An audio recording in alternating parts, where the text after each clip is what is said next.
Que la paix et la grâce du Seigneur vous soient accordées au nom du Seigneur Jésus-Christ. Nous vous saluons de partout où vous êtes sous la grâce d'Élohim notre Dieu. Nous sommes bien encore là parce que les caprices techniques nous ont pris beaucoup plus de temps. Mais qu'à cela ne tienne, nous vous demandons de nous excuser et que le Seigneur nous fasse grâce aussi de trouver la grâce dans vos cœurs pour nous recevoir encore une fois de plus. C'est bien votre frère, le fils de votre mère, Dr Gimboyo. Nous sommes là pour vous parler de la parole de Dieu sur un grand thème, un grand sujet de la Bible qui parle de la délivrance. Depuis Genèse 1er jusqu'à l'Apocalypse 22, on ne parle que de la délivrance. C'est ainsi que nous voulons maintenant commencer à nous servir de cet outil pour que nous puissions travailler par la grâce de Dieu. Je salue également tous les hommes de Dieu de partout, Parfait Gaz, depuis la Côte d'Ivoire. Je salue Jean-Noël Bouyou, je salue le docteur Adela Ndaye, je salue les docteurs Jean-Pierre Moubenga, je salue les docteurs Stani Mustafa, je salue le docteur Ejide Boufanga, sans oublier mon pasteur Tamboué, mon pasteur Bruno Kabunda et les autres. Paix et grâce chez vous. Nous prenons une écriture par la grâce de Dieu parce que nous sommes en train de parler de la délivrance et aussi de ses étapes. C'est-à-dire, il y a 4 grands tableaux que nous avons donnés dans le flash. Aujourd'hui, nous n'allons pas travailler avec les tableaux compte tenu du temps. Mais par la grâce de Dieu, demain, comme c'est la reprise déjà, nous allons travailler avec le tableau pour expliciter et rendre plus clair encore davantage les étapes de la délivrance. Donc c'est pourquoi nous sommes là, nous sommes en train de parler de ces choses par la grâce de Dieu. Si nous pouvons prendre l'écriture de Genèse chapitre 15 à partir du verset 13e jusqu'au verset 15 aussi. Que le bien-aimé serviteur de Dieu, Dien Koumou, qu'il puisse nous aider pour la lecture, qu'il nous aide, ça va vraiment nous aider avec beaucoup plus de soutien sous la grâce de Dieu. Genèse chapitre 15, verset 13 jusqu'au verset 15e. Nous parlons de la délivrance. Comment Dieu a annoncé la délivrance auprès d'Abraham. Et nous parlerons aussi de Genèse chapitre 12, verset 1er, pour nous aider à comprendre encore beaucoup plus de facilité. Genèse chapitre 15, verset 13 jusqu'au verset 15e. Et l'Éternel dit à Abraham, oui, sache que tes descendants seront étrangers dans un pays qui ne sera point à eux. Écoutez, ici le Seigneur ne parle pas d'un Abraham qui est dans la maison de son pays, de son père, ni dans son pays, ni dans sa patrie. C'est quelqu'un déjà qui a fait l'exode de la maison paternelle, l'exode de sa patrie, l'exode de son pays. C'est quelqu'un qui suit déjà la direction de Dieu. C'est cet Abraham que Dieu lui parle maintenant, qu'il doit savoir que ses descendants iront dans un pays qui ne sera pas à eux. Mais nous allons voir la suite du texte, comment le Seigneur allait maintenant amener cette postérité de se rendre en Égypte. Continuez l'homme de Dieu. Ils y seront asservis. Ils y seront asservis. Le Seigneur parle de 2 mouvements. Parce que lorsqu'ils iront dans un pays étranger, c'est le pharaon. Ils trouveront un pharaon qui connaissait Joseph. Lorsqu'ils y seront asservis, ils trouveront un pharaon qui ne connaissait pas Joseph. C'est pourquoi ici j'évoque un élément important pour dire à tous les bien-aimés frères et sœurs, si vous êtes dans une assemblée locale, dans une communauté, où le pasteur, l'apôtre, le docteur, le prophète, l'évangéliste n'a pas la connaissance exacte de la doctrine du Seigneur Jésus, le peuple va souffrir. Mais celui qui a la connaissance véritable de la doctrine que les apôtres ont prêchée, c'est celui-là qui fera que le peuple puisse vivre dans le vert pâturage et vers les eaux paisibles. Continuons la lecture. Et on les opprimera pendant 400 ans. Voilà. Ils seront opprimés pendant 400 ans. Le temps de la souffrance, c'était 400 ans. Ok? 400 ans, c'était le temps où ils seront assourvis. Ils seront opprimés. Mais lorsque Israël est entré en Égypte, est-ce qu'ils étaient souffrants? Est-ce qu'ils ont subi la souffrance? L'une des raisons qu'on en parlera, pourquoi il y a eu maintenant la sortie d'Israël à 430 ans. Nous y reviendrons aujourd'hui, Seigneur. Verset 14. Oui. Mais je jugerai la nation à laquelle ils seront asservis. Dieu donne la promesse qu'il jugera la nation à laquelle ils seront asservis. Et ils sortiront ensuite avec de grandes richesses. Voilà. Je jugerai la nation, c'est Dieu va frapper la nation qui vont se faire souffrir son peuple. Et par cette frappe-là, le peuple sortira avec de grandes richesses. Et la richesse que le peuple était sorti avec, c'était de l'or, de l'argent, de l'airain, de l'étoffe, de blé, de pourpre, de cramoisi, de fin, le retors. Tous les animaux qu'Israël est sorti avec, c'était la conséquence de la délivrance qu'ils ont vécue avec Dieu en Égypte. Vous voyez, par la grâce de Dieu. C'est ainsi que le Seigneur nous accorde la grâce. Le Seigneur nous fait énormément du bien pour vous faire voir que ce que nous sommes en train de dire, c'est pour apporter plus de soutien, plus de vérité encore dans la vie du peuple de Dieu. Voilà pourquoi cette promesse que Dieu avait donnée, frère Diakoumou, j'insiste en disant ceci, que Dieu a prophétisé sur des types des rois. Mais il n'a pas cité le nom de roi Pharaon. Il a seulement dit qu'ils seront entrés en Égypte. C'est parce qu'ils étaient les pays dont le Seigneur parlait, c'était l'Égypte. Mais lorsque le Seigneur dit qu'ils seront là-bas, mais il n'a pas encore parlé leur entrée avec la souffrance. Parce que lorsque Israël ira en Égypte, il trouvera Joseph en train de régner avec un pharaon qui croyait en Joseph. Après, ça viendra un temps. Lorsque Joseph sera mort, il y aura un autre pharaon qui viendra, mais qui ne connaissait pas Joseph. Et ce pharaon-là fera faire souffrir les enfants d'Israël. C'est ainsi que par la grâce de Dieu, comme on a beaucoup plus pris le temps et qu'on n'a pas pu vraiment commencer à temps, nous ne voulons pas vous prendre avec beaucoup de choses. Prenons seulement l'écriture de Genèse chapitre 37 pour nous aider à comprendre pourquoi ce peuple-là ira en Égypte. Genèse chapitre 37, les versets 1er jusqu'au verset 6e, on peut s'arrêter par là. On évoque seulement des attentions compte tenu du temps qu'on a commencé en retard. Genèse chapitre 37, verset 1er. Oui. Jacob demeura dans le pays de Canaan où avait séjourné son père. Ok. Voici la postérité de Jacob. Joseph, âgé de 17 ans, faisait paître le troupeau avec ses frères. Autrement dit, Joseph et ses frères étaient des bergers. Okay. C'est pourquoi même lorsqu'ils viendront en Égypte, il leur fera voir que ce sont des bergers. Parce que c'est ce qu'ils étaient en train de faire, c'était des bergers. Continuons. Cet enfant était auprès des fils de Bila. Ok, là aussi, demain lorsque nous allons répondre à l'émission, nous allons expliquer pourquoi Joseph était auprès des fils de Bila. Et des fils de Zilpa. Et des fils de Zilpa. Qui sont les fils de Bila? Qui sont les fils de Zilpa? Pourquoi il n'était pas avec le fils de Léa? Il était accoutumé de passer son temps avec le fils de Zilpa et le fils de Bila. Ça, c'était la vie de Joseph. Ok?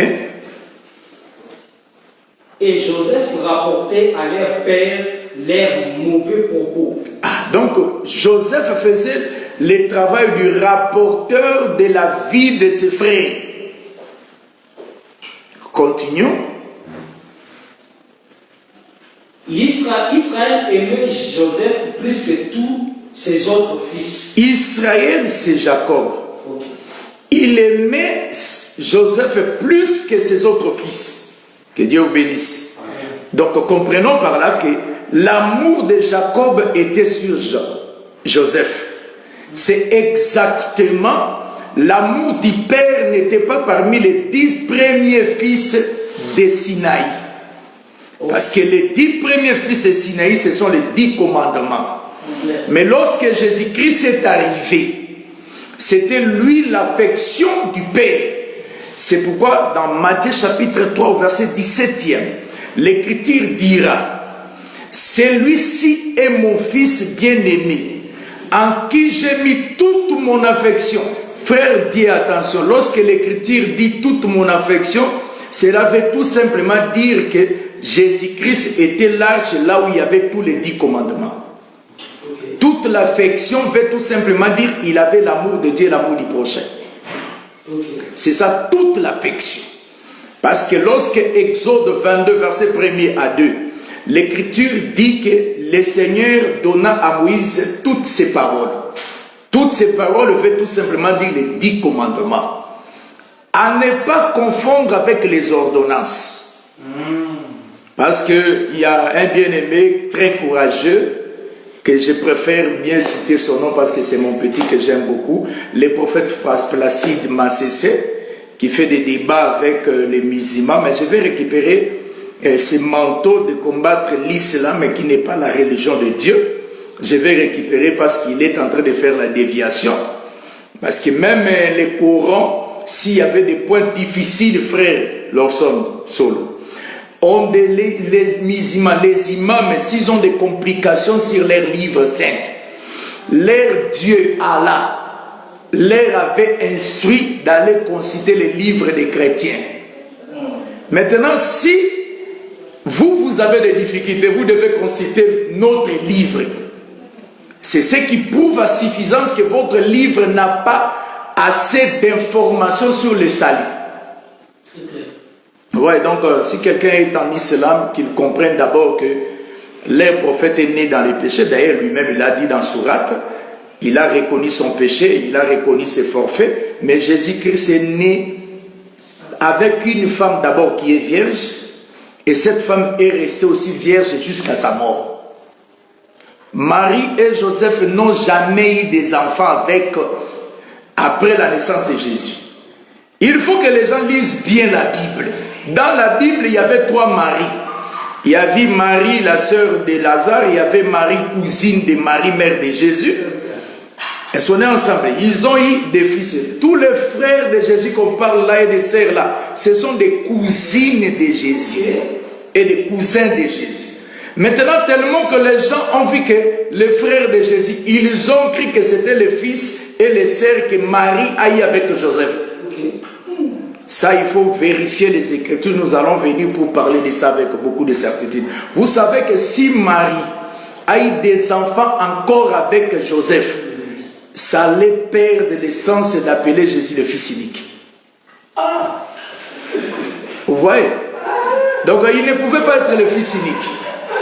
Non, Est-ce qu'on est ensemble?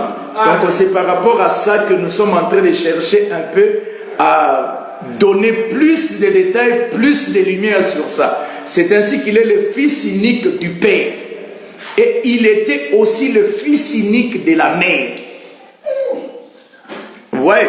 Parce que lorsque Jésus vient ressusciter, je reçois une offrande même pendant l'émission. Comprenez seulement comme ça. C'est comme ça qu'on doit parler la parole de Dieu. Vous n'avez même pas le temps de demander l'offrande, mais l'offrande vient. Que Dieu vous bénisse, vous qui nous suivez de loin. C'est l'offrande du prophète Lawson Solo. Je partage ça. Je pense qu'il y aura le frère Dieu qui viendra encore, parce que lui, il aime quand on parle des choses comme ça. Donc, je ne partage pas cet avis que je salue en passant le prophète Francis Tatou Joël, qui avait dit que Jésus-Christ est le fils unique parce qu'il était la race particulière. Non, non. On ne parle pas, même sur le plan de droit. Quand on parle de quelqu'un qui est fils unique, cela veut tout simplement dire que son père n'a pas d'autre enfant. Mais lorsque Dieu dit à Abraham, donne-moi ton unique fils, c'est par rapport à la promesse. J'aimerais d'abord donner que Isaac, c'était Dieu, que le prophète Joël Francis n'a pas compris. Écoutez, La Bible dit ceci, prophète Solo. Où est Sarah? Ça, c'est l'Éternel qui pose la question à Abraham. Elle est dans sa tente. Parce que lorsque Abraham parlait avec les invités, Sarah était toujours dans la tente. Ça, c'est très significatif. Mais Sarah n'était pas là. Sarah était toujours dans la tente, là où il y avait les hommes en train de discuter. Ils étaient au total 4. 3 invités et Abraham qui les avait reçus. Et puis Abraham les a reçus parce qu'il y avait un autel dans Genèse 13, verset 18. Dans Genèse 13, 18, Abraham a bâti un autel à l'Éternel, dans les chaînes de Mamré. Maintenant, dans Genèse 18, l'Éternel a rendu visite à Abraham dans les chaînes de Mamré. Qu'est-ce qui a attiré l'Éternel là-bas? C'était la présence de l'autel. Là où l'autel est, Dieu descend. Mais attention, nous devons chercher à comprendre c'était quel type d'autel. Parce que dans la Bible, Dieu a 4 différents types d'autels. Il y a l'autel de terre, il y a l'autel de pierre, il y a l'autel d'airain et il y a l'autel d'or. Il y a un prédicateur très courageux qui a dit que nous sommes seulement focalisés sur l'autel de la croix. Donc à part l'autel de la croix, on ne peut plus parler de l'autel. Il a oublié que l'ombre de l'autel de la croix, c'était l'agneau qu'on avait immolé en Égypte. Mais dans le désert, Dieu a encore donné à Israël les autels. Donc tu devais d'abord commencer à chercher à comprendre pourquoi dans l'esclavagisme on a immolé l'agneau. Mais dans la marche pour le culte, on donne le peuple 4 types d'autels. Des autels dans le sanctuaire, des autres autels en dehors du sanctuaire. Parce que l'autel des terres n'était pas dans les tabernacles. L'autel des pierres n'était pas encore aussi dans les tabernacles. Mais lorsque vous entrez dans les tabernacles, au parvis, il y aura l'autel de l'Holocauste qui est l'autel des reins. Vous entrez dans les lieux saints. En face du voile d'entrée vers les lieux très saints, il y aura l'autel des parfums. C'est là où Jésus-Christ est en train d'offrir les prières de l'intercession. Comment toi tu dis que, à part l'autel de la croix, c'est fini? D'abord, tu es prédicateur comment? Que Dieu vous bénisse. C'est question seulement de comprendre que dans la mission, il y a des serviteurs de Dieu et il y a des faux serviteurs. Nous marcherons comme ça jusqu'à l'enlèvement. Même après l'enlèvement de l'Église, frère commun, Dieu va visiter Israël en envoyant des prophètes. C'est la visitation de Dieu vers Israël. Mais le diable aussi qui sera précipité va visiter les nations, mais par la bête qui monte de la terre comme les faux prophètes. Il y a un prophète vers Israël, il y a encore un autre prophète vers les nations. C'est question seulement de faire une très bonne lecture, vous allez comprendre ce qui va se passer. C'est pourquoi les gens n'arrivent pas à comprendre que lorsque l'Apocalypse 12, la femme est en train d'enfanter, il y avait aussi l'arrivée de Jésus, mais les gens n'ont pas vu ça. Parce qu'ils ont lu les livres avec les noirs sur blanc. Parce que l'enfantement et l'enlèvement de l'enfant doit être lié à l'arrivée de Jésus. Que Dieu vous bénisse. Donc je pense que le frère Dieu pour moi est en train d'en parler. Moi je ne peux pas entrer là-bas. Mais je vous dis déjà qu'on ne peut pas enfanter ça qui ait la voix. Parce que l'Écriture dit dans Psaume 29, verset 9, la voix de l'Éternel fait enfanter. Autrement dit, si cette femme-là a accouché, il y avait une voix. Que Dieu vous bénisse. Que Dieu vous bénisse. Donc je ferme cette porte, je préfère venir retourner là où je suis. Donc je disais par la grâce de Dieu que dans ce que nous sommes en train d'avancer, si vous lisez Genèse chapitre 37, bon, le livre de Genèse c'est un livre sikilant, parce que c'est la racine ou les grains de tous les livres de la Bible. Comprendre le livre de la Genèse, c'est comprendre toute la Bible. D'abord, pour comprendre, vous devez d'abord comprendre ceci. Saisir ou entrer dans cette pensée.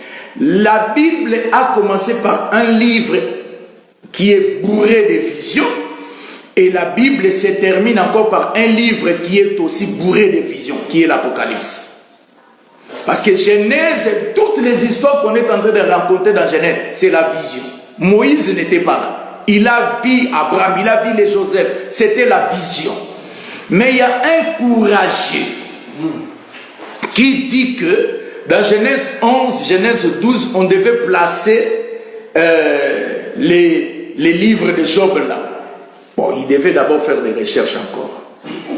Pourquoi il devait faire des recherches? Il devait faire des recherches, il devait comprendre que la monnaie que Job 42, verset 11, que Job utilisait, les Kézita, Jacob aussi l'a utilisé.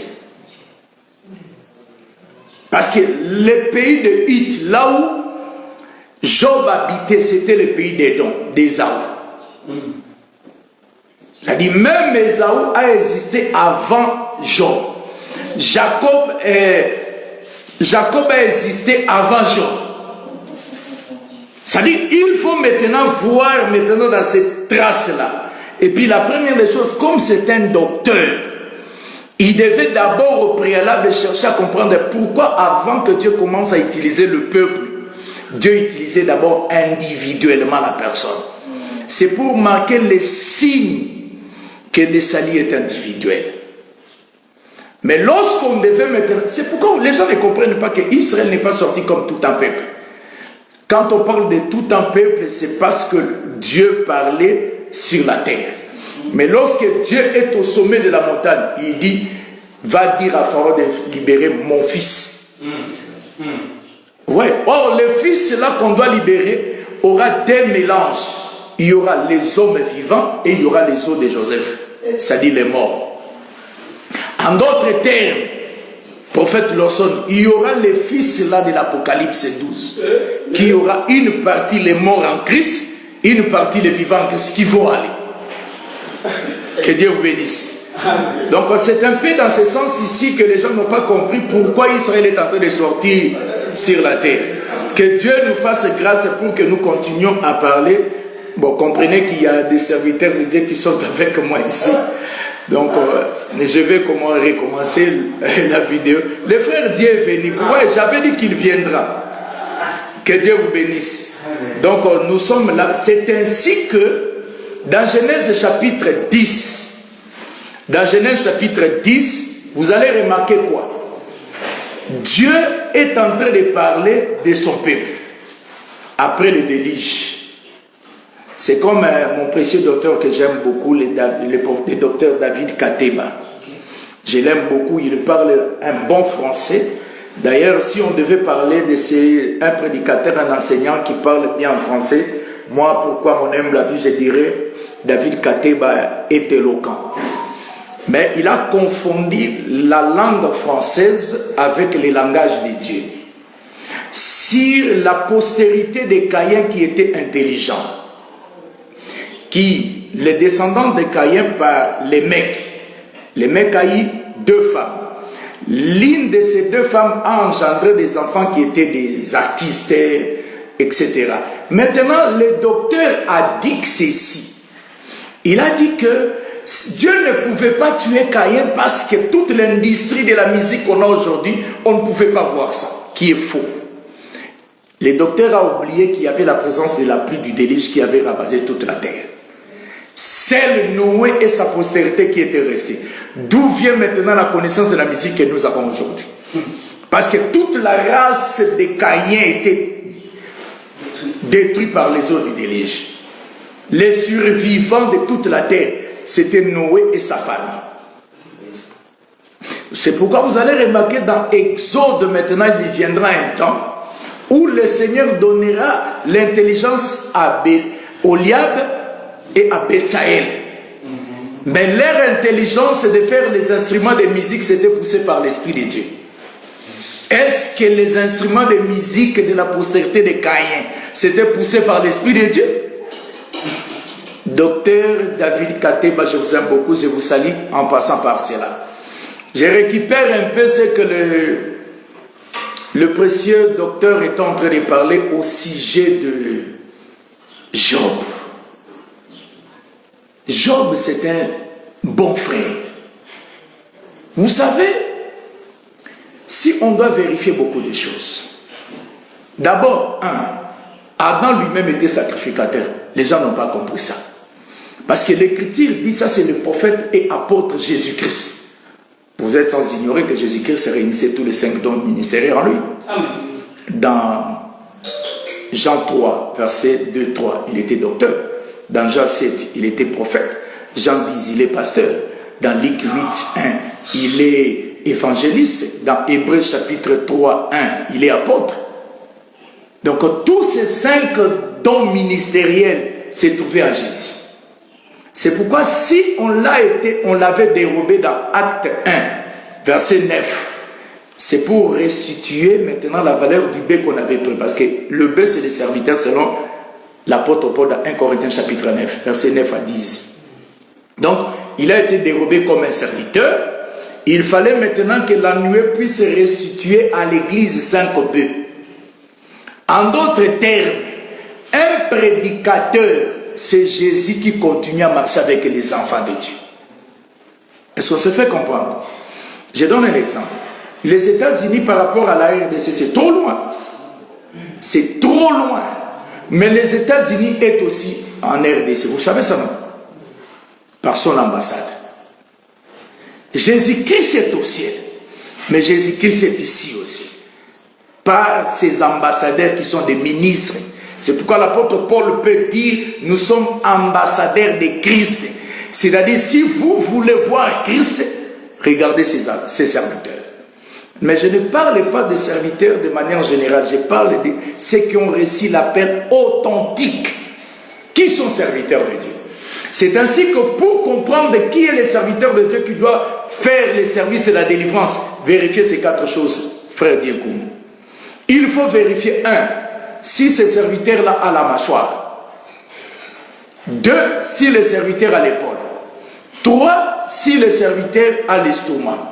Il peut avoir les 3 choses, mais s'il a des défauts corporels, il ne peut pas exercer le sacerdoce. C'est-à-dire le 4e élément remettant en cause les 3 qualités que la personne a. Tu as une bonne mâchoire pour parler de la connaissance de la parole de Dieu. Parce que la mâchoire, c'est pour communiquer la connaissance. L'épaule, c'est porter les fardeaux du peuple. L'estomac, c'est les dépôts, ou en d'autres termes, avoir les secrets, la confidence du peuple, tu les gardes toujours. Ou en d'autres termes, les dépôts de la connaissance pour ceux qui aiment emprunter cette voie. Que Dieu vous bénisse. Amen. Mais si ces choses ne sont pas là, comprends déjà que ceux qui sont en train de parler de ces choses sont loin de Dieu. C'est ainsi que les hommes de Dieu, comme si, tellement que nous sommes en train de parler sur la délivrance, prophète Lorson Solo, remarquez, l'apôtre Pierre et ses frères n'ont pas pu chasser les démons. Que le Père avait amené son Fils, et lorsque Jésus a chassé les démons, ils ont posé la question à Jésus. Comment nous n'avons pas pu chasser cela? Jésus leur dit, parce qu'il est question de fardeau. Il n'a pas été dit que vous devez introduire celui qui est possédé d'entrer en gêne. Non, c'est lui qui doit chasser les démons qui doit entrer en gêne. C'est ici qu'il faut que les fardeaux soient constatés. Comment moi je suis possédé, mais lorsque tu reçois la révélation, ta révélation me dit d'entrer encore en gêne. Moi je suis en Égypte. Je suis encore dominé, esclave. Je vais encore entrer en gêne comment? Voyez, c'est ainsi que le livre des psaumes dit, chanterons-nous les cantiques de l'Éternel dans une terre étrangère. Moi je suis possédé, je ne peux pas gêner. Je ne connais même pas les principes qu'il faut que le tas de gêne soit agréable à Dieu. Je gêne moi-même et après je devais donner l'offrande d'action de grâce par celui qui n'a même pas gêné pour moi. Vous voyez, c'est ainsi que par la grâce de Dieu, vous allez remarquer, Jésus a dit aux disciples, si vous voulez chasser ces esprits, certains esprits ne sortent que par des gênes et des prières. Là, l'enfant n'était plus là, l'enfant était déjà délivré. C'est-à-dire, cette recommandation ne concernait pas la brebis qu'on devait délivrer. Ça concernait l'homme de Dieu ou les hommes de Dieu qui devaient opérer dans les services de la délivrance. On doit beaucoup gêner. Chers hommes de Dieu, prenons le temps de beaucoup gêner, de beaucoup prier. Le Seigneur a dit certains esprits. C'est-à-dire, il y a d'autres esprits qui partent sans gêne, sans des intentions de prière intenses. Mais d'autres prières, d'autres services de délivrance impliquent que l'homme de Dieu soit un homme versé dans la prière, versé dans des gênes multipliés. c'est pour manifester la puissance et l'autorité de Christ. Il y a des âmes qui souffrent en Afrique, il y a des âmes qui souffrent en Europe, il y a des âmes qui souffrent aux États-Unis, il y a des âmes qui souffrent même en Océanie, en Asie. Tous ces âmes qui souffrent là ont besoin des hommes de Dieu. Mais ce qui est curieux, il y a tellement de serviteurs des ventres parce que le Seigneur avait prophétisé au sujet du serpent. Il lui avait dit que tu marcheras sur le ventre. Voilà pourquoi les serviteurs de Dieu, s'ils prient pour toi, c'est seulement l'argent de ton offrande qu'ils visent et que ton salut. Ce sont des serviteurs des ventres, c'est pour dire que le serpent est en train de marcher sur son ventre. Vous voyez? Et parce que le serpent, vous savez, frère prophète Lawson, il n'a jamais prophétisé avec sa tête. Les serpents devant Ève parlaient par sa queue. Parce que Esaïe dit clairement ceci. Les prophètes qui enseignent les mensonges, c'est la queue. Oh, le serpent a parlé du mensonge à Ève dans Genèse chapitre 3. C'était par la queue parce qu'il était le faux prophète. Et même dans les discours de Ève, là, les serpents manifestaient les 5 ministères là-bas. Là, je vous dirais déjà que pour ceux qui aiment la connaissance, vous devez apprendre ça demain parce que j'avais dit que la délivrance, on en parlera avec beaucoup de détails en touchant beaucoup de choses. Dans la vidéo qu'on avait fait sur la noce de ce que nous allons faire. Ça, c'est pour vous faire voir déjà qu'on a besoin de vous. Nous avons vraiment besoin de vous. Tâchez de partager les lives, informer nos frères. Demain, déjà à 12h30, nous allons commencer pour prendre le temps. Et pourquoi pas recevoir des questions. Et s'il y a des cas de sujets de prière, nos numéros sont affichés là. Vous pouvez nous appeler, nous écrire sur WhatsApp. Nous allons, par la grâce de Dieu, vous aider à réagir autrement. Donc, qu'il plaise au Seigneur Jésus-Christ de nous apporter son soutien. C'est votre frère Gimboyo. J'ai prié pour ceux qui sont malades. Les malades n'ont pas besoin de la prière. Je devais normalement dire quoi? Si on ne doit pas prier pour les malades, parce que celui qui a le don de la guérison ne prie pas pour les malades, mais il guérit les malades. Les dons de la guérison ne prient pas, mais c'est le porteur de la grâce qui doit prier. Vous voyez? C'est parce que les dons de la guérison guérit les malades, mais le porteur de la guérison doit prier pour que les dons travaillent. C'est-à-dire, si tu as le don de miracle, tu ne vas pas prier que les miracles s'opèrent, non, tu vas prier pour que ton corps laisse libérer les miracles qui est en toi. Que Dieu vous bénisse. C'est les frères de le fils de votre mère, Dr Gimboyo. Nous sommes là et nous serons encore là. Tâchez d'être là, nous allons réagir cette fois-ci en permanence avec beaucoup plus de détails. C'était seulement pour ne pas vous laisser comme ça, mais je déclare que ta vie aura un succès. Je déclare que ta vie vivra l'épanouissement. Je déclare que tout ce que tu entreprendras réussira par la grâce de Dieu, parce qu'il y a une parole qui était déjà sortie pour toi. Il y a la grâce de Dieu qui a été répandue. Et comprenez déjà dans Genèse chapitre 37, il était question que les frères de Joseph ont manifesté la haine. En 1 Jean chapitre 2, la haine c'est le signe de la présence du ténèbre. Autrement dit, si les frères de Joseph devaient aller en Égypte, c'est parce qu'ils avaient des signes de gens qui ne pouvaient pas rester dans la terre promise. Ils avaient la haine, ils ont haï leurs frères, ils se sont complotés pour détruire leurs frères. C'est ainsi que j'informe à tous les bien-aimés frères serviteurs de Dieu. Vous ne pouvez pas placer l'empoisonnement sur vous, vos frères, vos sœurs servantes de Dieu, vos frères serviteurs de Dieu. L'esprit qui te pousse d'empoisonner ton frère, c'est l'esprit du ténèbre. C'est l'esprit de l'ennemi, c'est l'esprit de la haine qui est inspiré par la sorcellerie que tu es en train d'héberger. Voilà pourquoi j'ai pris au nom de Jésus-Christ que tu sois délivré de ce cœur de pierre et que tu reçois le cœur de chair. Soyez bénis au nom de Jésus-Christ. Que la grâce du Seigneur soit avec vous. Et je salue en passant le prophète Francine Gawala. Que Dieu vous bénisse pour tout le travail que vous êtes en train de faire. Et je salue aussi les prophètes Josué Kamba, pourquoi pas saluer les prophètes Jean Toto et tous les bien-aimés frères serviteurs qui sont avec nous dans la cité de la miséricorde Mongafula qui voit déjà jour. Que Dieu vous bénisse. Ciao, que la paix du Seigneur soit avec vous.